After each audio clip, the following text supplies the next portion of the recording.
Hey everybody, welcome back to the channel today for a special day. We're here. Obviously, we omitted the Thursday video because we wanted to be here at the Route 66 Range Expo.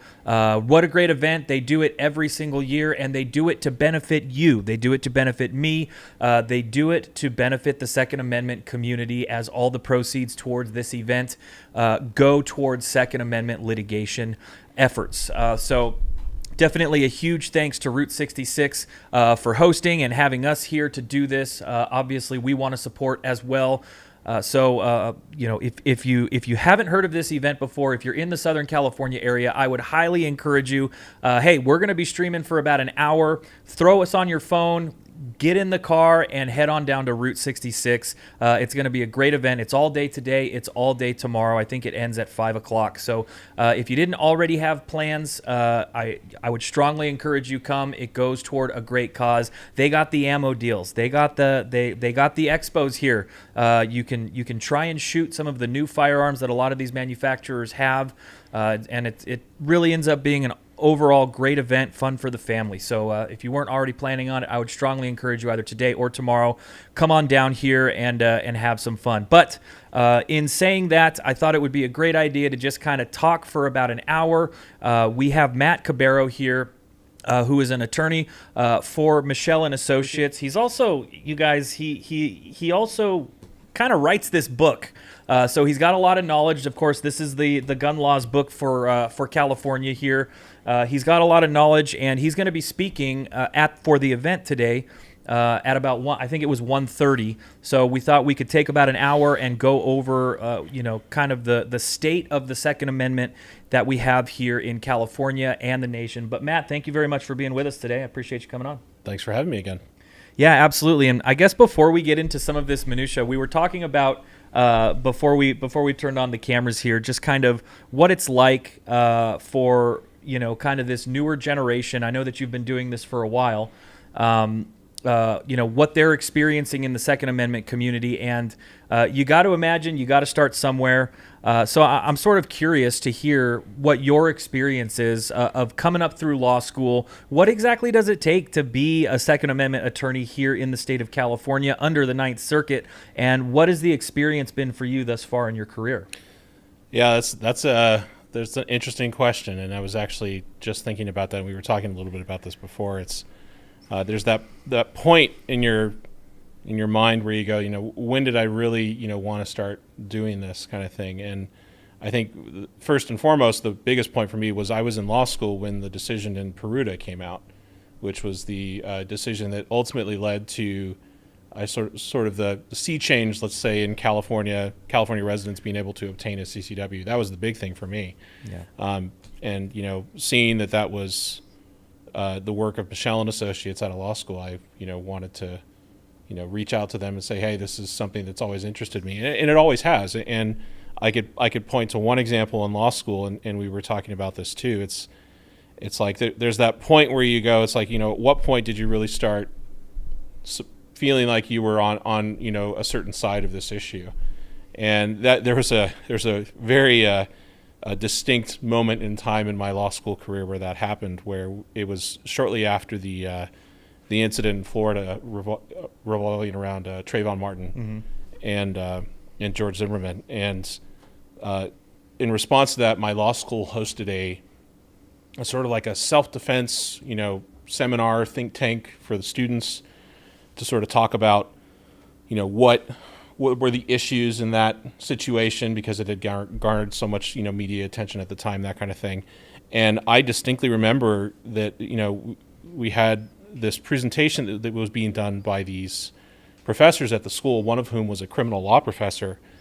And as part of that, she had started the discussion with, here's the law at issue in Florida, and here are the problems with it. She was making the argument against why, Florida's stand your ground law at the time was problematic. And I distinctly remember going in the back of my mind, this doesn't seem right. There's something wrong about the way that she's presenting this. And in doing so, thankfully at the time, most law students these days have immediate access to an internet connection and can actually pull up the law. And so that's exactly what I did during the lecture. I actually pulled up the law that she was citing, and conveniently, she had left out a very key portion of the law in her presentation that addressed all of the concerns that she was bringing up in the conversation. And it's like, so at that point I'm going, it's like, here you have a professor of criminal law, trying, who's arguably going to have a significant impact on the way, people are going to, conduct themselves in the future, kind of thing.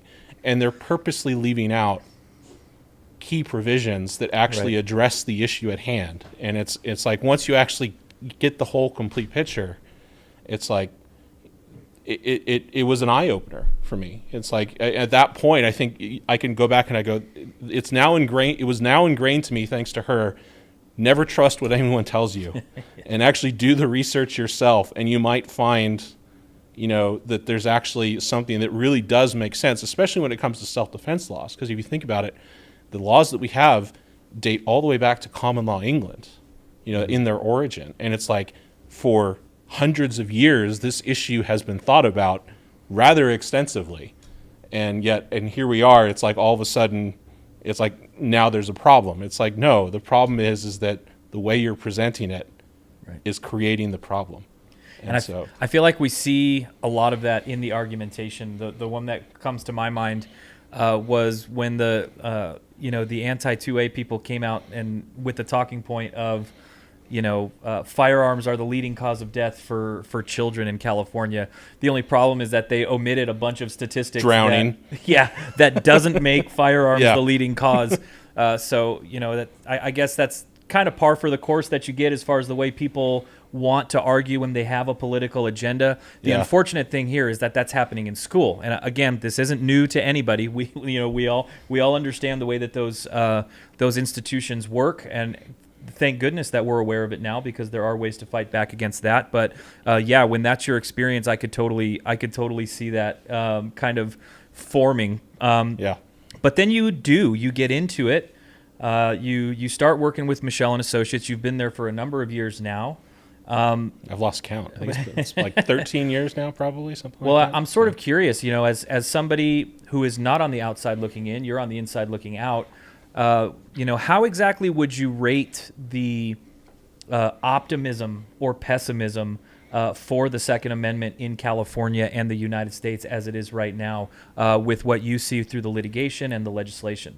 Yeah, and to kind of cut through the noise on this, let's just say it's like you'll see a lot of, individual anecdotal issues that come up from time to time. But I mean, as someone that is actually in this field, especially since I started, there has been a consistent trend that's been going in the right direction. And we saw that with the Supreme Court, not only in Heller and McDonald, but now Bruin. Even before that, there was another case that came before that kind of indicated that they were looking at this issue. And now, of course, the recent granting of cert in the Wolford case, I mean, it shows that, the right people are paying attention to some extent. And of course, there are going to be those instances where it feels like there are, I guess you can call it setbacks or pushback from the opposing side. But it's, as I tell people that are in my chapter, it's like you can't take on the whole world on your shoulders, kind of thing. You have to look at it as like just taking that one other person to the range for the first time, and actually getting them involved in the activity in the sports and showing them what a good community this is, that kind of thing.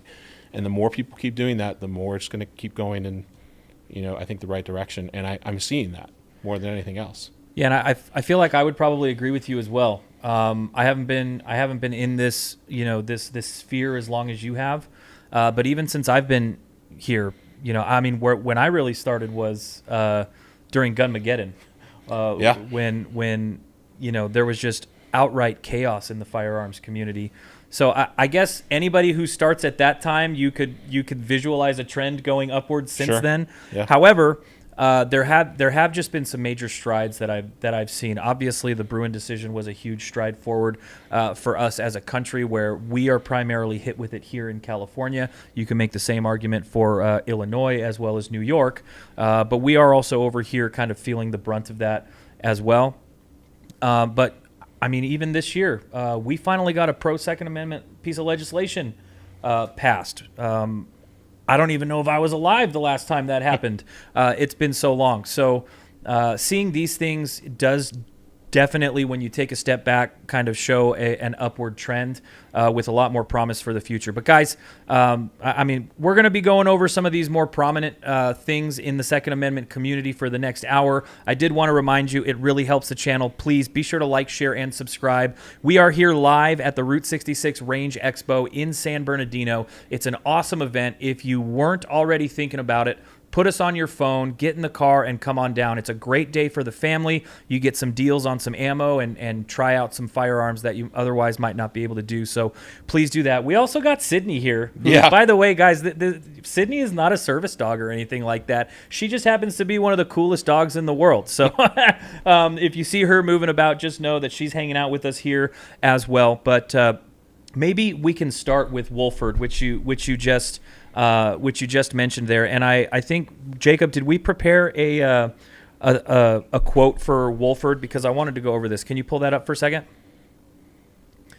It reads like this. New York State, this is from SCOTUS, by the way, you guys. New York State Rifle and Pistol Association v. Bruin holds that the Second Amendment guarantees a general right to public carry of arms, meaning ordinary law-abiding citizens may bear arms in public for self-defense.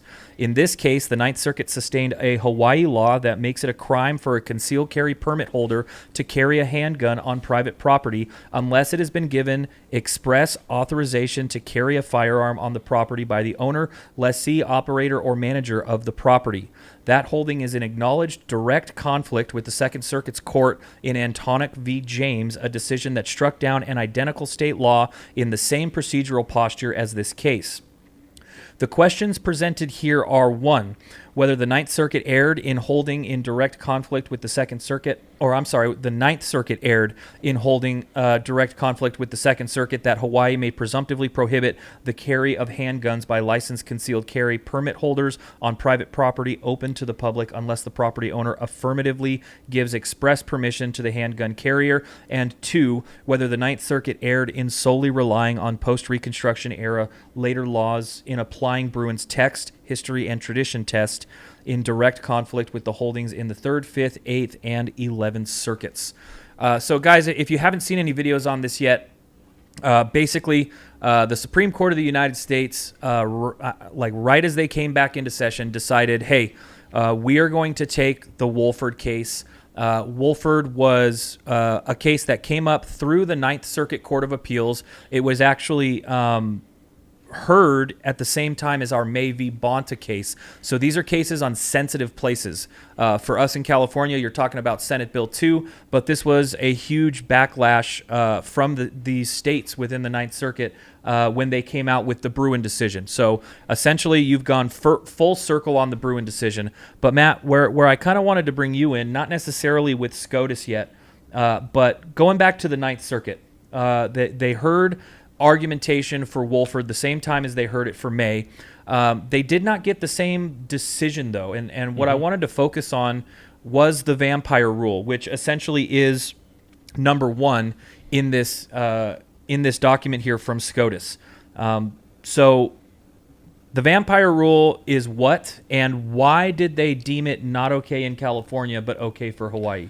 Yeah, so the vampire rule, as it's been commonly referred to now, it is basically a requirement that in order for a CCW holder to be able to lawfully carry on private property, but private property, when I say that, includes private property that is open to the public. So like a supermarket is owned by the corporation or whoever owns it, but it's still considered a public place. But in order for a CCW holder to lawfully carry there under the law, the vampire rule requires that there be an affirmative approval of some type from the business owner to allow CCW holders to carry their firearms. And so that's a very novel idea that has only come about post-Bruin. and the Second Circuit being one of them, Hawaii, and of course the issue in California. But not to say that this is correct, of course, but what the Ninth Circuit, how they distinguish the difference between the Hawaii rule and the California one that we have, is that in California, the only way that that could happen is if the property owner specifically posted a written sign of some type on the property. Versus in Hawaii, the way the Ninth Circuit said that the Hawaii rule was okay is that they don't specify how the property owner has to provide that affirmation to somebody. So it could be oral, it could be, some other method by which the property owner says, yes, you can carry, but it doesn't have to be a specific type of approval. It can just be any sort of general approval. Now, how that gets enforced is a great question, and why that makes a difference, I think, is the more important question. And I think that's in part of that, but also that there's now what we commonly call a circuit split, where, as you pointed out, the Second Circuit and even the Ninth Circuit to some degree in the California issue is contradicting that vampire rule as being constitutional as applied to Hawaii. And so because of that, the Supreme Court was obviously much more, shall I say, interested in an issue like that, where you could have somebody engaged in the same conduct in different states, but somehow one's constitutional and one's not, and actually be subject to criminal liability because of it. And I was sort of curious about that, because we had done a lot of analysis with Chuck and a couple other attorneys who have kind of seen the way that SCOTUS has been acting, and it seemed like the sentiment was they don't want a case up on interlocutory appeal. They want a final judgment in the case, which is why May went back to the federal district court to get a judgment there, so that ultimately we could take it up and be more appealing to SCOTUS. So is kind of what you're saying, you think the circuit split in general? I was kind of thinking like, hey, this is the full circle on Bruin. They were pretty explicit in Bruin that you can't do this with sensitive places. Do you think that's kind of why they took this with Wolford, even though it's on interlocutory appeal? Yeah, I think that's part of it for sure, is that you have an issue here where a law was passed in direct response to the Supreme Court's ruling in Bruin. Now, I like to think of the Supreme Court, and you can agree or disagree with this, but it's kind of like a policymaker for constitutional issues in the sense. And so when you're talking about why the Supreme Court doesn't want to necessarily take interlocutory appeals, like you mentioned, where you have somebody that's saying, before we even decide the merits of the case, we want to have an injunction against the law while we're deciding the merits of the case. And I think part of the reason the Supreme Court probably doesn't like that is because, like I said, they're sort of the strategic position on setting the strategic positions on what the Constitution is. And then they're letting the lower courts sort of hash out the details. And then once the lower courts have fully fleshed those issues out, including with cases on the merits and in cases where the circuits have different opinions on it, that's where the Supreme Court is much more likely to step in the way that we see it in other types of cases, not just constitutional law cases, where it's like clearly there's disagreement on this issue, and so we need somebody to sort of set, here's what we need to do moving forward, and then hopefully that gets enforced in the lower courts. Does the scope stay there? I mean, this was kind of interesting to me when you're reading this statement from SCOTUS saying that they're going to take this case. Mm-hmm. You've got two things. You've got they basically laid it out here. You've got the vampire rule, and then it also looks like they've erred in their ways of actually applying the history and tradition portion of the Bruin decision. But they come out and say, we're only applying our efforts to question one. Yeah. So why would they do that? Is that because they view this as an emergency that needs to be stopped while the rest of the sensitive places things gets flushed out? What are your thoughts there? Yeah, and so there's a lot of, I guess you can look at that a lot of different ways. I mean, the first thing that I always look at is like with the 9 justices on the Supreme Court, you need 5 justices to reach a decision that actually has precedent value on it. But that doesn't mean that you need 5 justices to actually have a case heard in front of the Supreme Court. You only need actually 4 justices to vote to actually have a case actually go in front of the court with briefing and oral arguments and ultimately a decision. And so that could be the first thing, where you had, only a certain amount of judges really wanted to go into that issue at this point in time. Maybe at some point it'll get addressed in the future. We've seen some dissenting opinions from prior cases, Second Amendment related, where some of the justices are clearly interested in some issues. The more recent one that I could think of is the dissent from Kavanaugh, indicating that the court is looking at, for example, the Duncan case and potentially other cases, maybe this term, maybe next term, who knows, kind of thing. And so it's always reading the tea leaves on what the Supreme Court is exactly thinking, and it's impossible to say unless they actually specifically come out and tell you. But like I said, from what we've seen and what I've seen, it's like the first issue, it's in a direct response to the Bruen case. The second issue, I think, is a little bit more broader in scope, more policy type question. And while I think it's important and the Supreme Court should address it at some point, it could very well just be that they still want to see how some of these other circuits are applying that analysis before they look at potentially doing a case like that addresses that issue. But that is kind of why I asked, though, because you have the broader Second Amendment community that is looking for a more broad decision from SCOTUS that is continuing the work that Bruen started for kind of this generation of Second Amendment litigation in providing them the scope that they need to use when looking at Second Amendment lawsuits.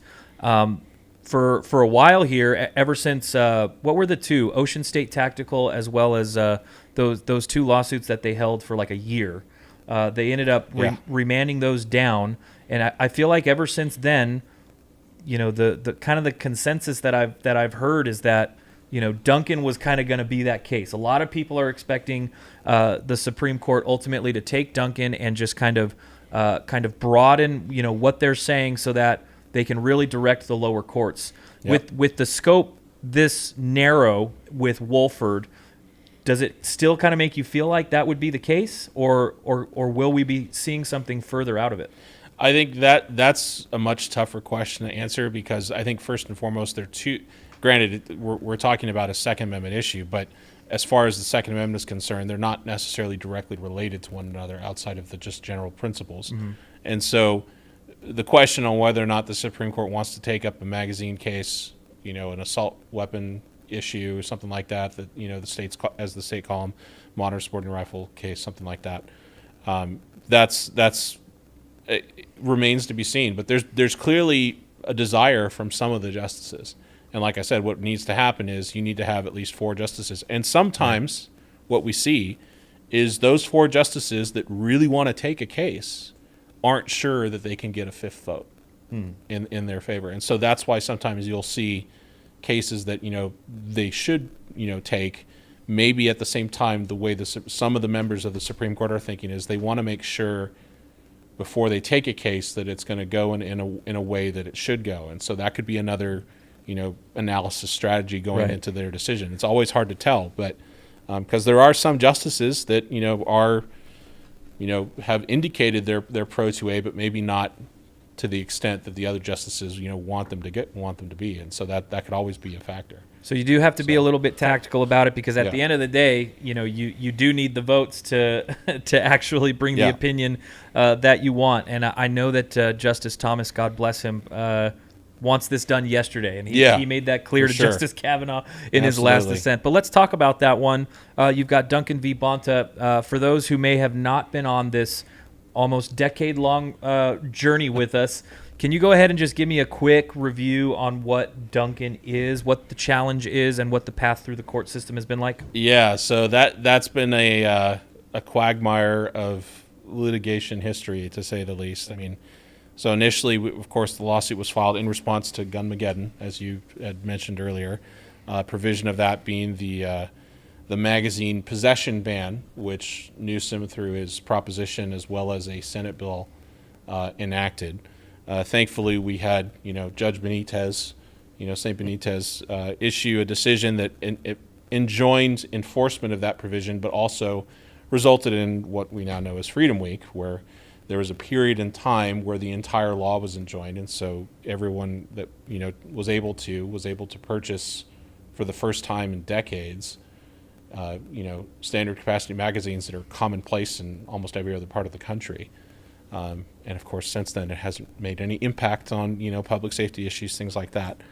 But then that decision goes up to the Ninth Circuit. We actually get a favorable ruling initially from the Ninth Circuit at a 3-judge panel. And then, of course, the Ninth Circuit being the Ninth Circuit, the other justice is like, no, we can't have that. So we want to take it en banc. And so they take it to an 11-judge panel. And, of course, they reverse that. And that goes up to SCOTUS. And that then is petitioned to SCOTUS. But then as part of that, we get Bruin that comes down.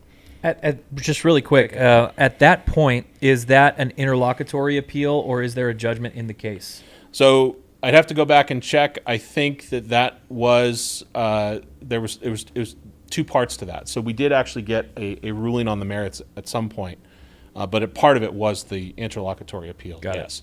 Like I said, it's a quagmire of history, and I'd have to pull up the chart again and see, the details of that. But so that goes up to SCOTUS, and then SCOTUS issues the Bruin decision, and then as following that, they do what's called a GVR, where they grant cert in Duncan, they vacate the lower court 11-judge panel opinion, and they remand it back down. They don't go to oral arguments. They don't issue a specific decision in Duncan. They basically tell the court, see our decision in Bruin, redo this kind of thing. And so now that's what has effectively happened. Is it's gone back down to Benitez. Benitez issued his Freedom Week 2.0 ruling. We didn't get the magazine's options again as much, but that then goes back up to the Ninth Circuit. The Ninth Circuit engages in legal gymnastics to say, well, we're just going to skip the 3-judge panel this time.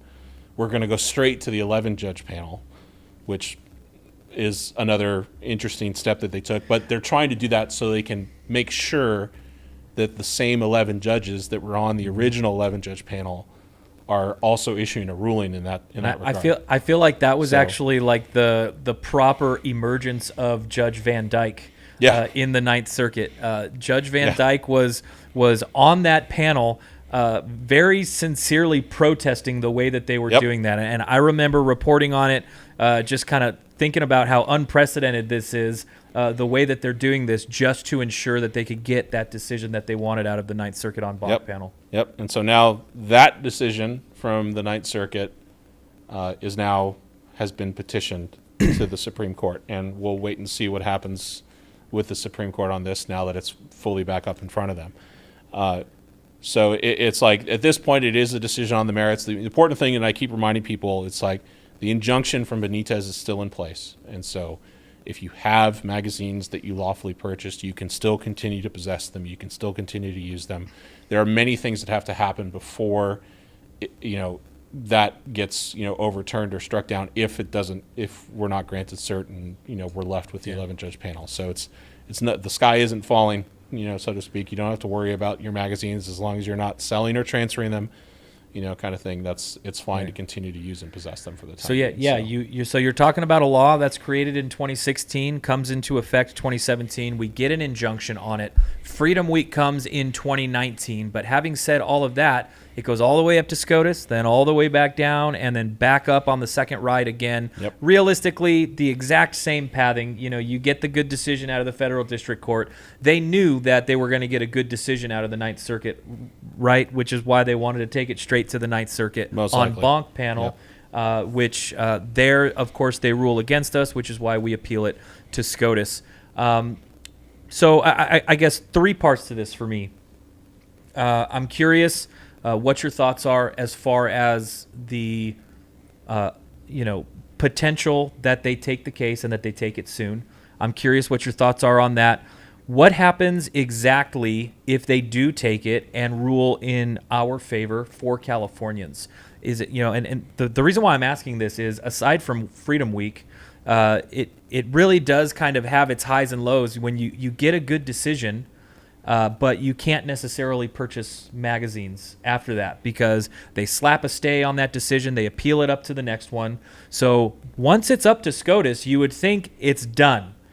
So can you tell me what exactly happens there? And then also, I'm sort of curious, what is your most optimistic view of an opinion that we can get out of this case from the Supreme Court? Well, I mean, we'd have to think of a new moniker if we win. I think instead of Freedom Week, it'd just be Freedom. Yeah. Something like that. Taking it back. for whatever that's worth. We'll have to see what happens there. But I mean, there are a lot of positive things that could come from this. And for example, it's like not just the magazine issue, but all of a sudden you can have manufacturers that all of a sudden want to sell firearms in California that make more sense to sell in California. So like, I'll give you a good example of this. It's like once Freedom Week hit and I was able myself to acquire some standard capacity magazines, all of a sudden a 9mm made a lot more sense than my 1911 45. I'm all of a sudden able to carry standard capacity magazines, in my CCW gun kind of thing. And so it's like there are things like that that could impact not just magazines, but the type of firearms we get in California. The manufacturers wanting to actually get guns listed on the roster, and hopefully get the roster, that we're challenging as well, get that struck down to some extent, which is hindering safety developments in modern technology, things like that. And so lots of positive things can come from that. But it remains to be seen, of course, what the Supreme Court is going to do. And so like from a timing perspective, the case is currently going through briefing at the petition stage. And so once that's completed, then it goes to what's called conference, which is where the judges will vote on whether to take the case. And that's where we need at least 4 judges to issue a vote in favor of taking the case. And like I said, it could be that they're not so sure how some of their other justices are going to vote on it, or they actually do end up taking it. It remains to be seen. They could be holding it in light of some other cases that are potentially working their way up, and which is why some other cases are held, which is why Duncan was held for quite a while because of Bruin, potentially. Mm-hmm. And so there are lots of things that could happen in that regard. But from a timing perspective, briefing should be completed, by the end of the year. At that point, it then goes to conference, and the judges will eventually vote on it, and we'll hopefully know, early next year probably, if they're going to take the case or not. So if SCOTUS takes it and they rule that the magazine ban is unconstitutional, apart obviously from the California legislature, or any legislature for that matter, creating a new unconstitutional law, is it finally over? Do Californians finally get to purchase those magazines? Yeah, well, I mean, that's another question. And so it's like, what is the legislature going to try and do or come up with, if they, don't get their way in front of the Supreme Court? And, at this point, I mean, I'm starting to see, everyone just put their cards on the table, as we're starting to see with some of the other legislation. It's like they're just flat out now prohibiting things in an effort to hinder it even further. And so we'll see what they do. But if the Supreme Court says standard capacity magazines are constitutional, we can see what they're doing in the 1 and 30. And I'm not trying to give them ideas, but like they're going to say, okay, well now you can have no more than a 20 round magazine or +1, exactly. Yeah. So it's like where are they going to try and set the limit next, kind of thing. And so that's the unfortunate nature we're in California. So how does so I guess from the lens of like litigation, how do those things work within law? Where, I mean, does that just something that can go on forever? Is there a decision? Is there a way that they can write an opinion where there can be no limitations on this, or does the challenge specifically have to be to the law? The law says standard capacity. So if we beat down standard capacity, they can come back and say standard +1. Is there any end to that, or is there a way that we could coax an opinion out that says it is unconstitutional to have limitations on this at all, so all limitations are unconstitutional? Yeah, and that's the end goal for sure, I think. And unfortunately, it's like I said earlier, I think the Supreme Court is more of that policy maker, mm-hmm. and they'll wait to see what happens as a result of whatever new policy that they set. And, this is the Wolford case is a great example of that, where all of a sudden, in direct response to their Bruin decision that said, you can't deny someone the right to carry in public, absent objective criteria kind of thing. It can't be subjective. And then all of a sudden they're imposing basically time, place, and manner restrictions that prohibit carry anywhere, with any sort of reason kind of thing. And so that's, I'm sure that they'll try and figure out something. But, this is why it's important, I think, more than anything else. It's like you can't you can't worry necessarily about trying to change the world, individually. It's like, do you do the best you can, and getting involved in grassroots efforts, making sure that the legislatures that are actually going to the Capitol are ones that will support your morals and values. I was just going to say Yeah. that, and that is a common trend on this channel, is that the litigation is the answer to a bad rule. Yeah. But there is potential for stopping those bad rules from being put into place. Exactly. So definitely, and our chapters are growing strong. Our affiliate program is growing strong. There's a lot of positive things going on in the Second Amendment community to where we can, be a formidable force politically and potentially, have more of a voice in the Capitol. Although, guys, and we're going to be live streaming in about a month as well. Prop 50 seeks to really harm that. So we need to get the message out to vote no on Prop 50. Some of the polls that we're seeing out there are looking favorable. Some of them aren't. If it's not a presidential election, it's a special election. Turnout on those generally tends to be lower. So whether or not that can work in our favor as the poll stands right now, I'm not 100% sure. But what I do know is that we need to get that message out. We need to be lobbying our networks and our neighbors so that we can, put Prop 50 in its place, get it out of here so that they cannot take our voice that currently exists in the Capitol. I think the way that Prop 50 would work would probably flip 5 Republican seats to Democrat. It would also shore up several Democrat seats that are more purplish. And we'll have Rick on the channel, and we'll talk more about that as it's coming up. That will be a live stream that we do with Rick. I think it's November 4th. If I'm incorrect, we'll change that later. But it is coming up at the beginning of next month. But since we're talking about rules, let's go into CCWs. We have a new formulation here. We did a video about it for those who haven't been following along with those. We have been pretty successful so far in our lawsuit against the Los Angeles County Sheriff's Department. We sued them as well as the city of Laverne, and I think there was one other for high fees and high wait times, basically deterring people from being able to get their CCWs. You add another element to that, which is the psychological testing and the location. We've got another lawsuit here. This is CRPA versus the Santa Clara Sheriff's Department. Can you give us the run through on that one? Yeah. So the LA case that we have, the CRPA v. LASD, is really focused on the wait times that LA had, especially in the wake of Bruin, where it was taking over 2 years just to get an initial interview for a permit that's valid for 2 years. And so now what some of these other counties are doing, Santa Clara is the prime example of this, is they've now set their fees so high that it's now almost $2,000 when you incorporate training, the required psych testing, and everything else, just to get a permit for 2 years. And that cost is astronomical for many people, but it's also clearly unconstitutional. And so that's the next sort of issue on top of the wait times.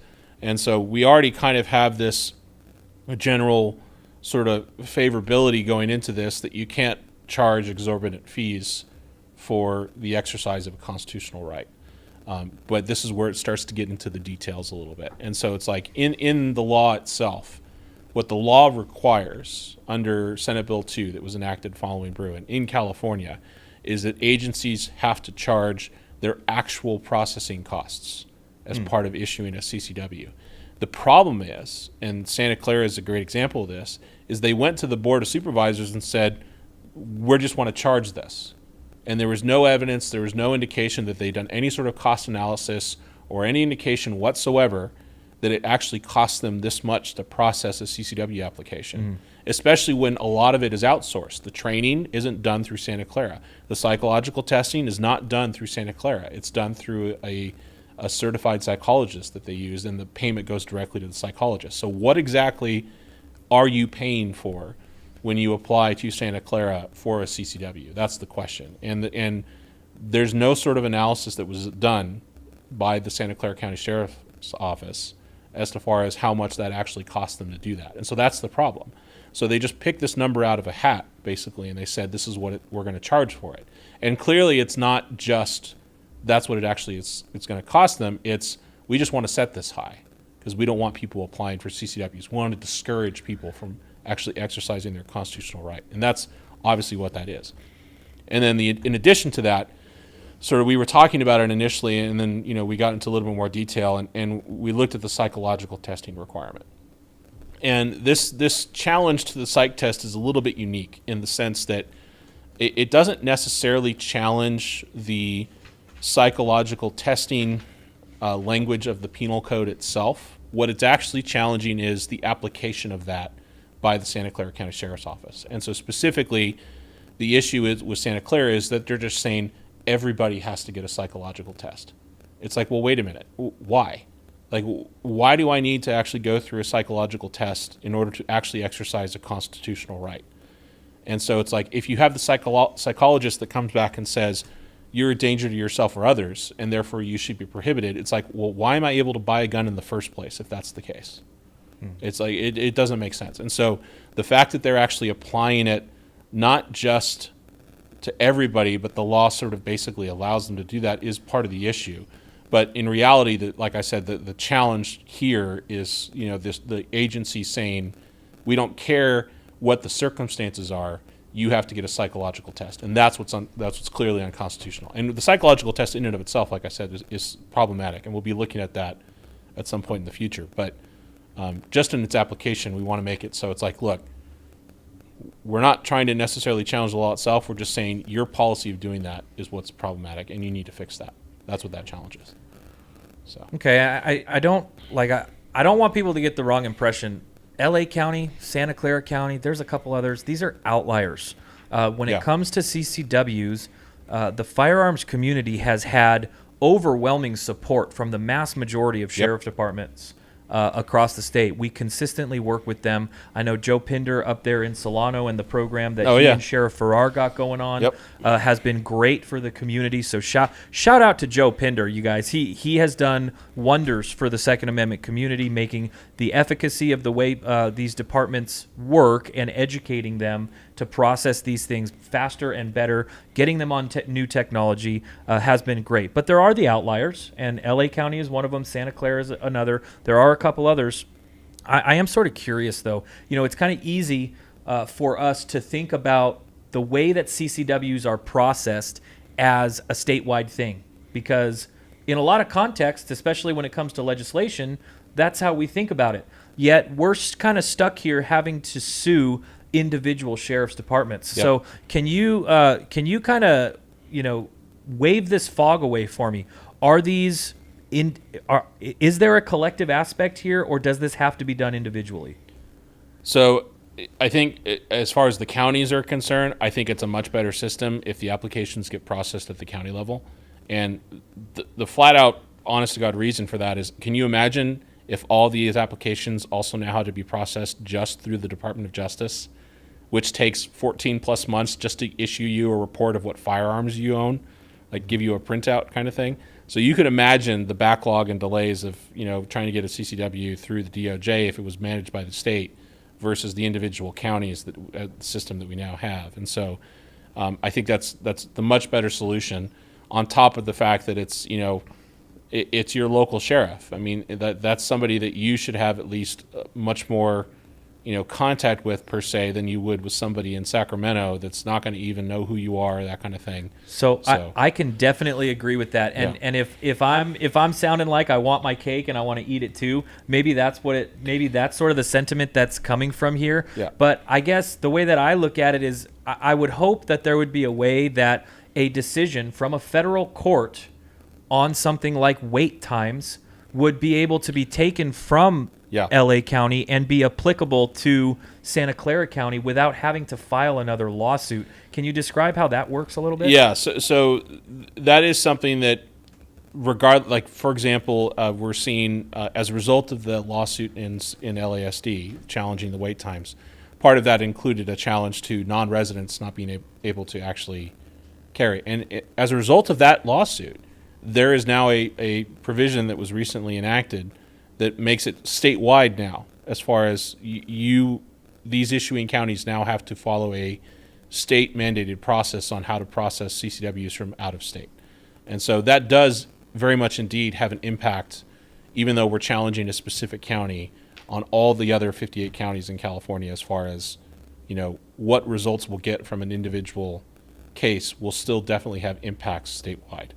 It's just a matter of, like in Santa Clara, for example, we're challenging the fees in Santa Clara because that's what the fees are in Santa Clara. Right. And so it's like if they're going to, push that to that extreme, it makes sense that we have to file a lawsuit in Santa Clara because of that, because of the fees that they're charging. And so that will, of course, whatever decision comes out of that will have impacts on every other county. Because if obviously if some other county just comes along and says, we're successful in challenging Santa Clara's fees and say it's too high, and hopefully we'll get some level, and then another county comes out and says, oh, we're going to now charge this much for it. It's like, well, no. We have the decision from Santa Clara that says that that's too much, kind of thing.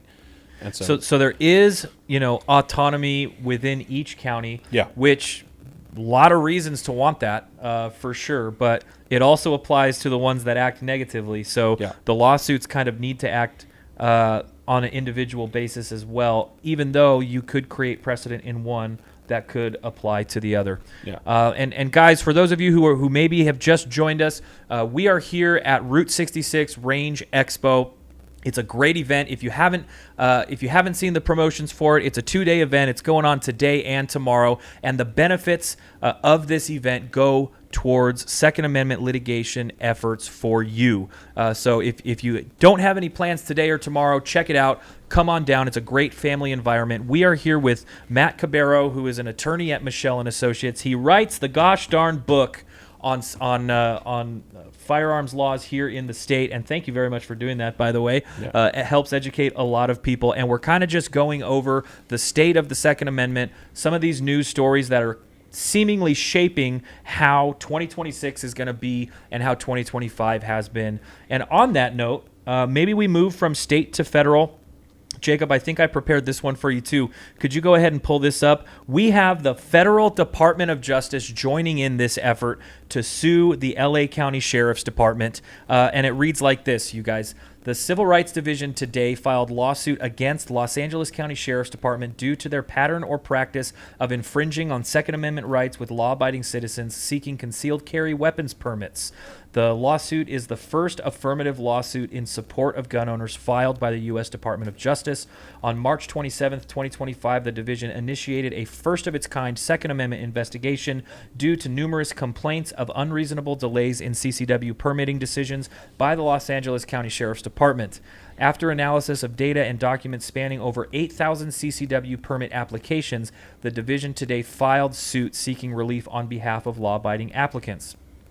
Shortly after Assistant Attorney General Harmeet Dillon was sworn in to lead the Civil Rights Division, numerous complaints received by the division revealed inexplicable delays well beyond California statutory requirements and in violation of the U.S. Supreme Court's interpretation of the Second Amendment rights of law-abiding citizens. Almost 2 months after receiving notice of the division's investigation, Los Angeles County Sheriff's Department provided data and documents that revealed only 2 approvals from over 8,000 applicants, which is ridiculous.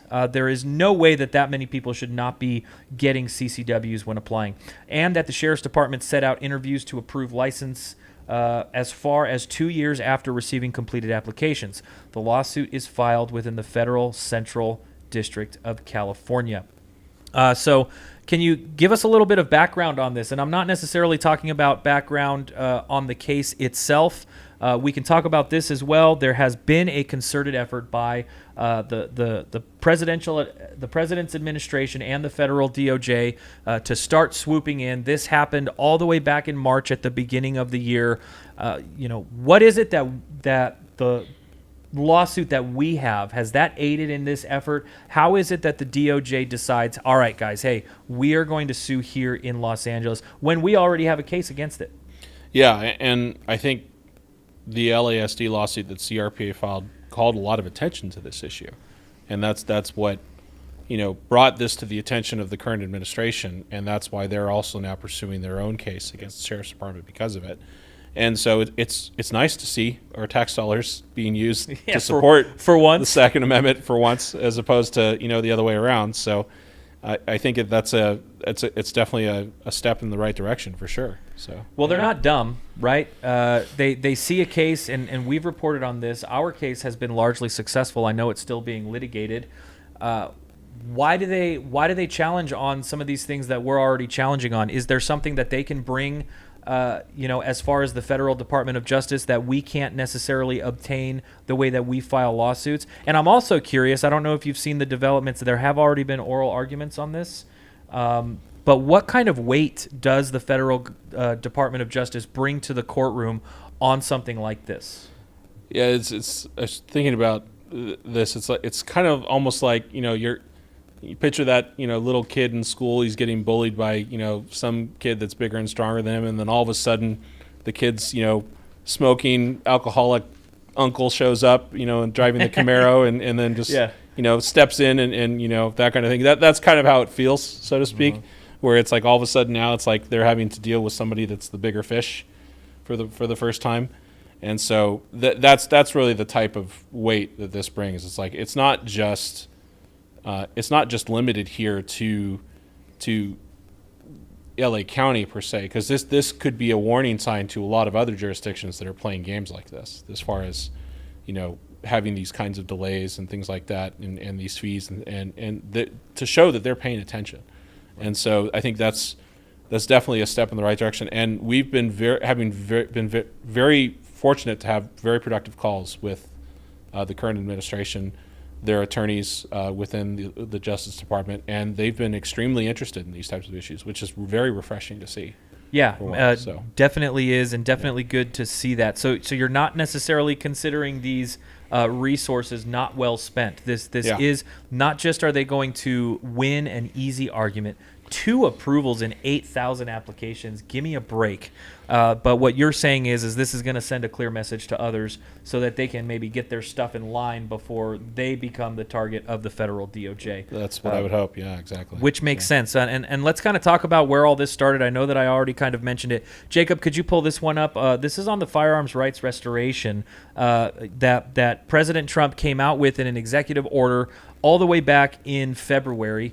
And it reads like this. I wanted to focus on Section 2, which is the plan of action. Within 30 days of the date of this order, the Attorney General shall examine all orders, regulations, guidance, plans, international agreements, and other actions of executive departments and agencies to assess any ongoing infringements of Second Amendment rights of our citizens and present a proposed plan of action to the President through the Domestic Policy Advisor to protect the Second Amendment rights of all Americans.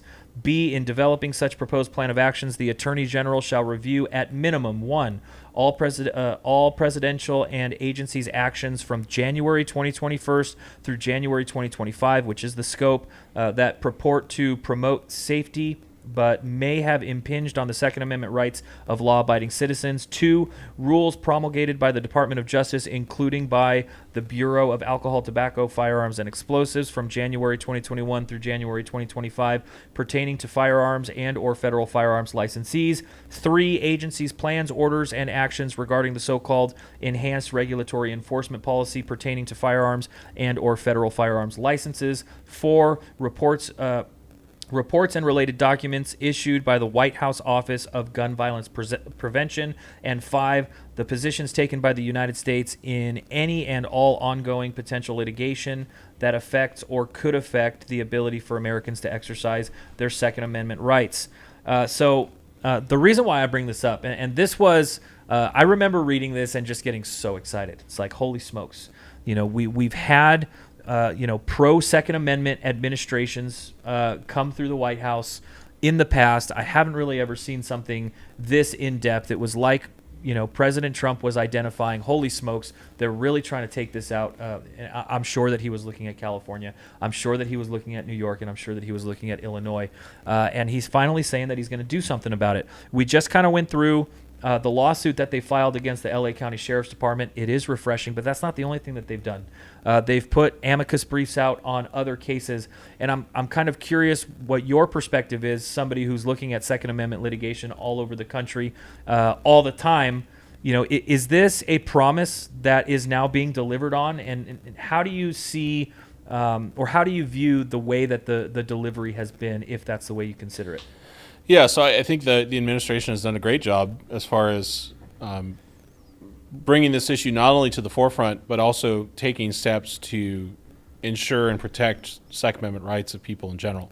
There have, of course, been growing pains, and we've seen that, in various specific core issues, things like that. But a lot of the times what we're seeing, almost every time I would say, is that it gets called to the attention of the administration steps in and fixes it. Because, of course, in like the U.S. Department of Justice, it's a huge department, of people. And so you'll have people that, do something that they think is in line with the policy of the department. And, of course, it causes, backlash and uproar in the 2A community, especially with Pam Bondi and the current administration in charge. But they step in and fix it. And it's like, have we had an administration that's done that in the past? No. Right. I mean, so it's like the fact that they're willing to do that, I think, is the biggest sign of, them actually, being not only making this issue front and center, but, being a strong supporter of the issue in the first place. And it's not going to be perfect. And going back to the CCW conversation we have, I'm fully supportive of the idea that we shouldn't have a CCW requirement in the first place. But at the same time, it's like, unfortunately, we're in the world that we're in, and we have to make the best of it. And I think as far as the potential administrations that we could have, this is by far one of the best ones we've ever had, if not the best one that we've ever had on this issue. And I think prior administrations have simply been just too polite or not willing to go into this type of level of detail in the past, even though it's been like a Republican candidate or something like that. It's like they don't want to take the steps that this administration has done, because they're not trying to pander to people. They're saying this is how it should be, and this is how we should be doing this in the first place. And that's, I think, the direction that we need to have. I was kind of trying to rationalize that a little bit, and you know what, the red flag thing with Pam Bondi. It's an example. Our community is looking for any way to criticize her as they possibly can, and I'm not necessarily faulting that viewpoint. It's like, you have somebody who goes on record. You need to watch them closely. Yeah. However, there are some great products here. So you call the good, you call the bad, and you keep an eye on it, which is what I think our community has been very much so doing over the last year. And I think it even goes further than that. It's like the thing that I think is the biggest thing that people overlook on this issue, like you brought up the red flag issue, for example, is that the administration is willing to listen. Yeah. And so it's like, if they they think they're doing something that they think is a good idea, but at the same time, like the red flag issue, we're able to say, no, that's not a good idea. Here's why. And they actually listen.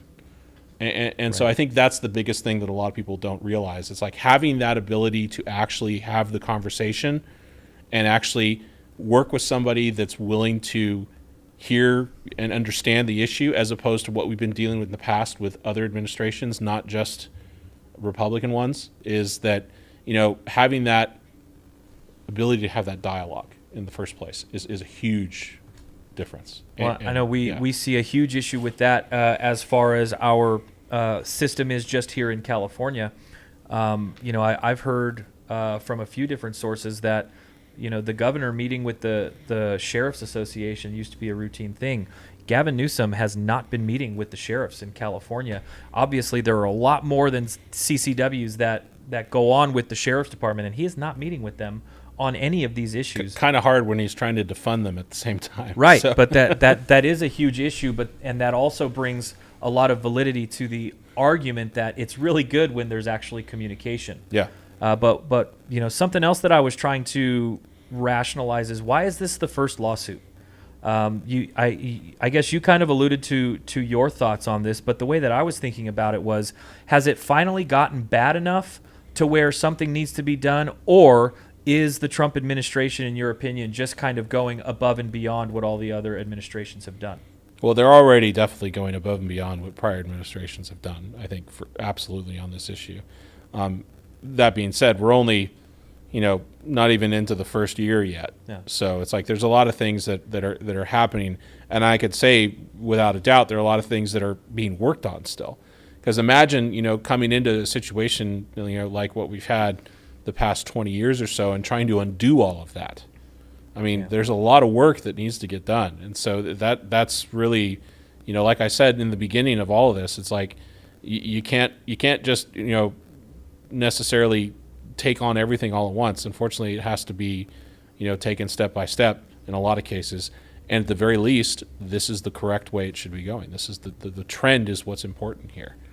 And so, well, let's talk about something that has also happened incrementally, and that is some CCW regulations. Jacob, actually, if you could pull this one up, I want to take a quote from the DOJ, and it reads like this, guys. Senate Bill 2 replaced California's good cause and good moral character requirements in Penal Code sections 26-150, 26-155, 26-170. Under SB 2, the licensing authority, such as the county sheriff or municipal police chief, shall issue or renew a CCW license if the licensing authority determines that the applicant is not a disqualified person under certain defined and objective criteria and meets other specified requirements. An applicant may challenge a licensing authority's disqualified person's determination by requesting a hearing in a superior court of the county of residence. SB 2 additionally amended other requirements in section 26-150, 26-155, and 26-170 to obtain a CCW license, including the minimum age, training requirements, and ownership status of the weapons listed on the CCW license. The legislature this is the part that I really wanted to get into. The legislature authorized the department to promulgate emergency regulations to implement SB 2. The department's emergency rulemaking was completed in 3 parts. The first set of regulations covered all CCW topics except the uniform license. The documentation of the first set of emergency regulations can be found. The second set of regulations established the design standards for the uniform license. The third set of regulations expanded the CCW GOJ certified instructor training entities to include CHP, CDCR, and the NRA. The emergency regulations expire on January 2026 if the department does not adopt permanent regulations. This rulemaking package will make the department's emergency regulations permanent. So, first and foremost, did they make them permanent? So we're still waiting, technically. They have issued a final rulemaking notice for the regulations that they've proposed, which includes a lot of the things that you just mentioned.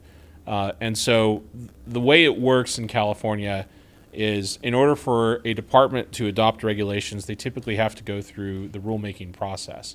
But part of that, as you pointed out, this bill, Senate Bill 2, effectively required DOJ first to adopt emergency regulations that were exempt from the APA to specifically say we can at least get the ball rolling here as far as how this actually gets implemented.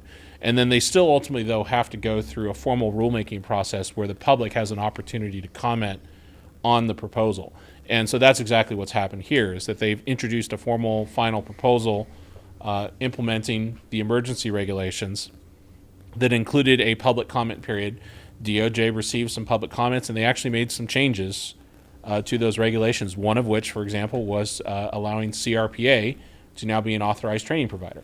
And so there's some good things that come of this process, again, because what you effectively have is, and again, DOJ, being what it is, the policy level, there's actually quite a number of people that I work with at DOJ that are very, pleasant to work with and willing to listen, and that's important to remember here that you still have human beings working on the other side. It's just they have the policymakers that are the elected officials that are what really causes the problems for a lot of people. And so so the regulations now, they've been proposed as sort of the final rulemaking process. They've received some additional public comments that they have to respond to and consider before they actually then submit the package to the Office of Administrative Law in California, which will then approve or deny, and then those regulations become enforceable at that point. So we're just waiting now for that to happen, that last step. So you're talking about some of the results, Yeah. and I guess the process of the rulemaking itself, or the adoption of the rulemaking itself.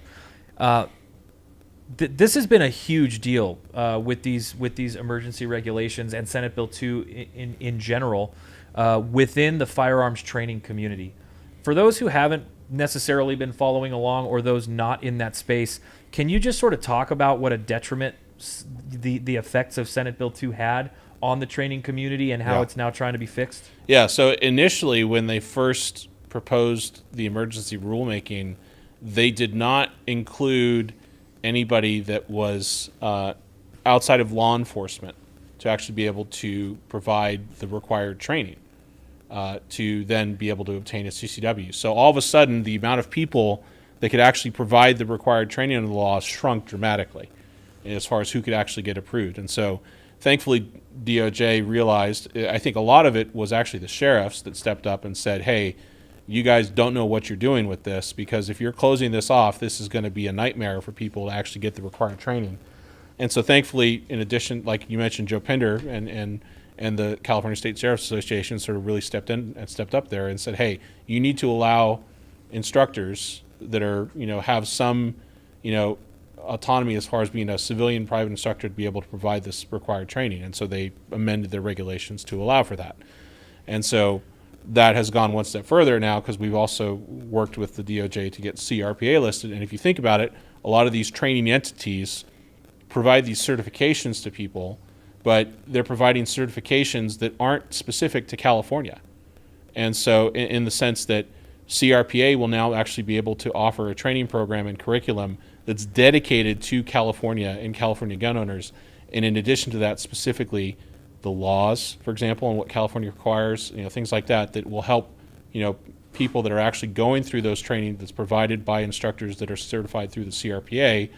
You're getting somebody that actually has a better grasp on what the issues are in California, and not just a generic, training certificate or instructor certificate kind of thing that doesn't really have any specific application to California. So you've got some really abundant negatives that came from this. And I mean, when you're talking about, let's be transparent here. When you're talking about the training community going from this and then shrinking to this, that's businesses. Like these are people who are relying on income, to feed their family. And then here you have the legislature come in and say, well, no, only these people can do it, or you need this specific certification in order to teach.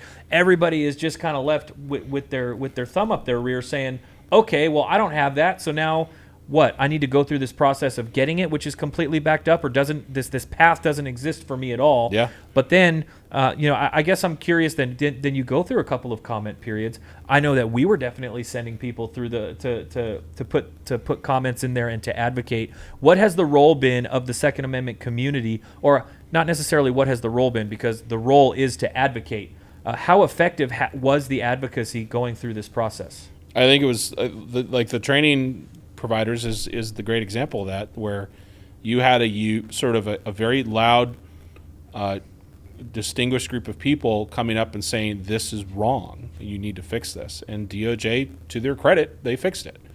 But that being said, they're still requiring the certification to begin with, and so it's like, well, okay, we can have our discussion about that, but at the same time, they've at least recognized that how they initially proposed it was wrong, thanks in part to the comment period, the public participation. And so that's why these things are very important, that people not just look at it from a legislative standpoint, but this is strictly regulatory. And so being able to follow what your state agencies are doing as far as how they're interpreting and enforcing the laws is substantial and significant. And it's important to pay attention to those types of issues, and this being just one example. So give us both ends of this here. I mean, Senate Bill 2 is a couple years old. We've spent those couple of years doing these emergency regulations, going through the comment process, going through the approval process. What's both ends of this stick? I mean, do you see them becoming permanent? And if they become permanent, is it just the same pathing? But what happens if they don't become permanent? Well, if they don't become permanent, the emergency regulations are no longer effective. And so that would be a pretty interesting scenario, because all of a sudden you could potentially have no regulations in effect whatsoever. And so it's like, how are we supposed to enforce laws that have specified you need regulations to enforce?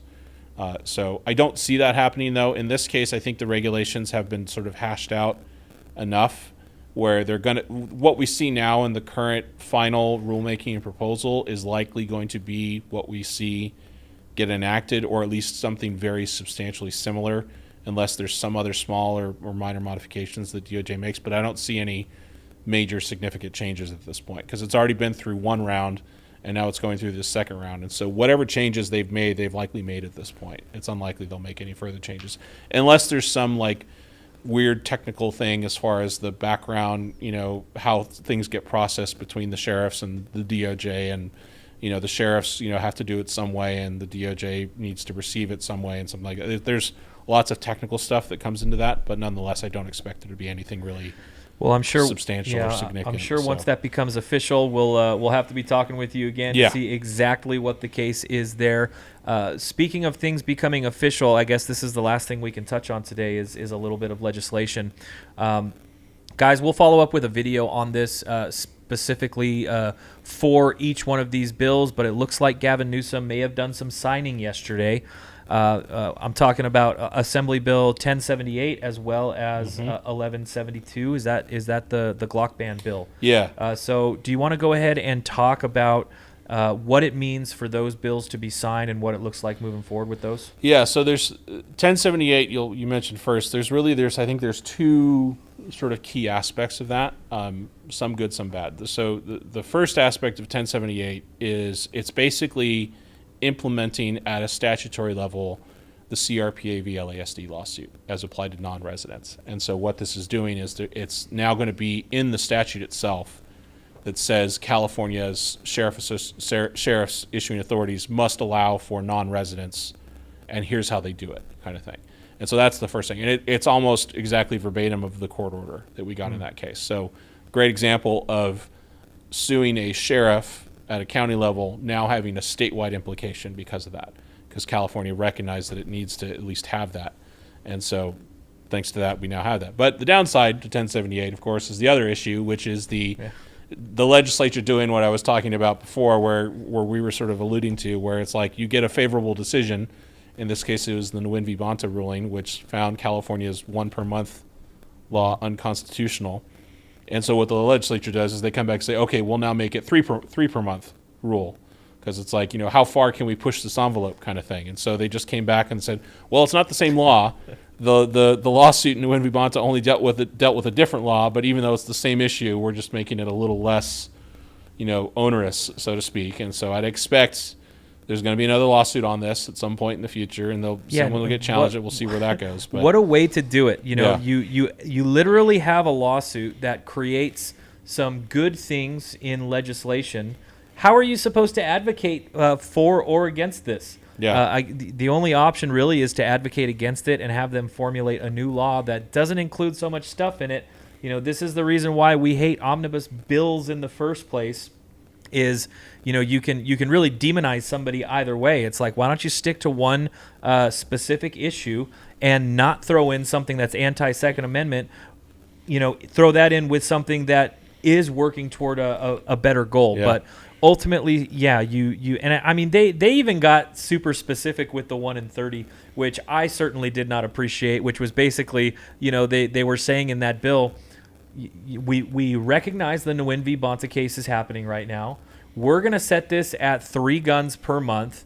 But if the state is successful in the Nguyen v. Bonta lawsuit, then we're going to revert back to what we really think is that you should be able to get 1 gun a month. So we're hoping that the Ninth Circuit issues a overturning ruling kind of thing. And if that's the case, we go back to enforcing the original statute. But ultimately, that is the message. Yeah. They want you to be able to purchase as few guns as possible. There is nothing that they would love more than for you to be able to purchase 1 or none. They are bound by the court precedent there, though. So that is one that was signed, and I'm kind of in agreement with you. Surely there will be a lawsuit that quickly comes out. We've got some great precedent. The Nguyen v. Bonta lawsuit just happened. I don't really remember reading anything from the court saying anything about specific numbers. They literally just said you can't limit firearms. So hopefully that one happens quick, and hopefully there's enough precedent there for an injunction so that this never goes into effect. Yeah. But let's talk about the Glock ban bill. What's that one look like moving forward, and what is that one in general? Because it got dubbed the Glock ban bill, but you're talking about a firearm part here that doesn't just affect Glocks. So can you describe that a little bit? It's an interesting bill. I mean, largely because it deals with what they call converter pistols, basically, where pistols that have been shown to be, you could change, a small part or something like that and make it a fully automatic pistol or something like that. Already highly illegal under federal law. So it's like, even under state law, it's like having, a machine gun or, a trigger that acts as a multi-burst trigger activator, that kind of thing, already illegal. So now it's just making it more illegal, I guess. It's like, what's the point? But in reality, of course, this specifically does target, or at least it should impact specific guns. The biggest, one being is the Glock, the Gen 3 Glocks that we have on the roster. It's kind of a mixed bag, though. I'm a little, I'm curious to see how it's going to ultimately play out, because there was some significant amendments to the bill prior to it actually getting signed here yesterday. And one of which being is that if you have a manufacturer that has one of these guns that's affected, they could potentially go back and update the design and basically make it so it's no longer easily convertible, as the statute would suggest. But then in doing so, theoretically, and we have to see how this actually plays out, they would be able to get a newer model of the gun on the roster based off of the original roster requirements. And so what this could mean for companies like Glock is that all of a sudden they can go back and say, well, now we're going to submit the Gen 6 as opposed to the Gen 3 that we have in California. Yeah, interesting. And so we'll see how that plays out. But that, like I said, is what it looks like was amended, what changed recently. But nonetheless, it still prohibits, Gen 3 Glocks, which have been specifically approved by the state for sale in the state of California as having gone through the required testing and safety requirements. And so it's like, that's going to be a tough one to sell. And I'm surprised Newsom signed it, if I'm being quite honest, because now he's going to have to defend that if he wants to have higher political aspirations at some point. Which in is the future. something that we definitely speculated on a little bit, and I know that others did too. This is kind of interesting to watch, and that legislature, they looked at you and they said these guns just aren't banned enough. So even though we're addressing something that is already illegal, which from their perspective, I can't even imagine how they would address this in the first place if they think that criminals live by their laws. If it's already illegal, but we're going to make it even more illegal so that we can harm the law abiding, as opposed to the people who are obviously ignoring these laws in the first place. Yeah. But I feel like this does kind of round it out. I guess you're going to be speaking here to the Route 66 collective here at the event, which, by the way, guys, one last time, we are doing this live stream from the Route 66 Range Expo. It is an annual event. It's an awesome event that they have every single year. It's going on today until 5, tomorrow from 10 to 5. If you're not already thinking about it, hop in the car, come on down. It's a great event. They got deals on ammo that you're not really going to find anywhere else. They've got the Range Expo going on. Try out some of the newer stuff that some of these manufacturers are coming up with that are available for sale here in the state of California. But kind of as we're rounding this out, Matt, we've been through the litigation, the legislation. What is your overall perspective going through the holiday season here into next year? What are some things that you think the firearms community should really keep their eye on that are going to have a large impact moving forward? I mean, the biggest one is the upcoming decision in Wolford, which we now know the Supreme Court has taken, and what Hawaii is going to do in response to that potentially. We'll see how that plays out. But also just, the pending cases that are pending cert in front of the Supreme Court, Duncan being the big one that I could think of off the top of my head. There's definitely a few others, but that's really probably the thing to look for the most in the future, and see where we go from here. So, well, I can tell you that I'm definitely looking forward to the advocacy that we're going to be able to bring. Guys, if you were unaware, Californians, and really some from outside the state of California, but through CRPA One-Click Politics, we sent almost 200,000 letters to the legislature letting them know what the Second Amendment community's voice is on these pieces of legislation. There were some that we advocated for. There were a lot that we advocated against. In talking with our lobbyist, Rick Travis, I think the total ended up being near 80. You're talking about 80 different bills that were brought forward that would have infringed on our Second Amendment rights. A couple of them made it through, and then we look toward the next avenue of advocacy, which is litigation for those. But you're talking the overwhelming majority stopped in the legislature. That's a huge shout out to the lobbyists like Rick Travis for CRPA, Sam Paredes, rest in peace, Sam. And I know that Sam is still with us here, but he did a lot of advocating as well on these bills. And we're going to be looking to do it again next year. I want to get 1 million letters. I think that we could very easily get 1 million letters to our legislative body. And guys, again, Prop 50 is huge. They are going to need to hear that the Second Amendment community has force in the state of California. So I'm really looking forward to seeing what we can do with that. And of course, yes, the precedent that the Supreme Court could set, for the rest of the nation, California included, is going to be huge. But more than anything, Matt, I want to thank you for doing what you're doing. I know that you're an advocate as well. And thank you for being here for the event, and thank you for coming on with us. I appreciate it. Thanks for having me. Absolutely. And guys, as always, please be sure to like, share, and subscribe to these videos. I know that there may be questions down in the comment section. We are going to be trying to address those moving forward in future videos. We may even reach out there in the comment section. So please don't think that those are going to go unanswered and unviewed. We are absolutely going to check that out. But it really does help with the algorithms. Like, share, subscribe, and comment. It really helps get this out to as many people as possible. I want to thank you guys for coming on this journey with us. And hopefully we'll see you this weekend, and we'll see you soon. We'll see you on the next one.